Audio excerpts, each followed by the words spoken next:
You've done a lot of important work on social networks, which I think is perhaps sociology's most unique and most important contribution to the social and other sciences.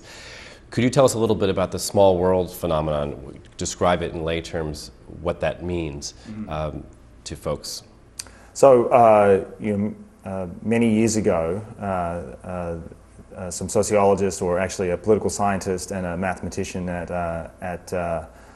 MIT, Ithiel Poole and Manfred Kochen, got interested in this sort of observation that they had made anecdotally, that people who run into each other at events like cocktail parties and conferences and so on frequently end up talking about people who they know, and after some short period of time they realize that they know somebody in common, and they, I guess they do today, and I guess they did back then as well, they would exclaim to each other, "Oh, it's a small world, isn't it?"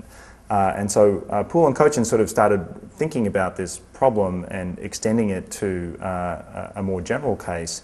They sort of wondered about all the times when you meet someone at a cocktail party and you don't have a friend in common. How many friends or how many intermediaries would it take to connect these two people? And they didn't have fast computers to calculate all these things. But they did manage to attract the interest of Stanley Milgram, who was at Harvard at the time and was famous for his notorious obedience to authority experiments that he did at Yale. And so Milgram, being an experimentalist, decided that he would try to test this small world hypothesis, and did this famous experiment where he gave letters to a couple of hundred people in Omaha, Nebraska, and they were supposed to get these letters to another person, a particular individual, a stockbroker who was an acquaintance of Milgram's in Boston. And so the famous result is that that these people sent letters to, well, first of all there was a catch. The letters were, they had all the information that they needed to identify the person that they were trying to get them to, but they could only send the letters to someone who was a friend of theirs. So they would send it to a friend, and then that friend would send it to a friend, and that friend would send it to a friend. Eventually about 20% or about 60 of the letters reached the target in Boston, and the famous result was that the number of links in the chain was about 6.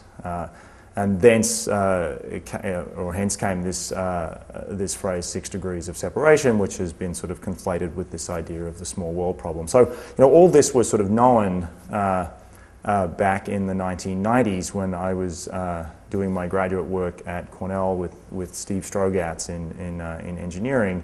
And we sort of got interested in networks kind of generically, and we heard about this phenomenon that was sort of, part social science, part folklore, and we weren't really sure which one it was, and so we started to think about how we could model networks mathematically, and our sort of early contribution to this effort was really sort of showing that under very sort of weak assumptions, any large network, not just networks of people, but networks of neurons in the brain, or power generators in a large power grid, or really anything at all, would have this property that any node could reach any other node in just a small number of steps. And 6, it turns out, is really arbitrary. It doesn't really matter whether it's 6 or 7.